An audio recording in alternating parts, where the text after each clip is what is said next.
એને વાયર કે battery charging થઈને થોડી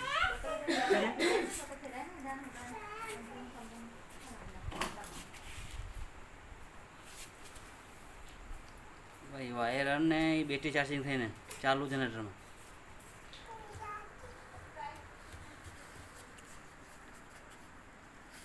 ચાલુ કરો ચાલુ કરજો.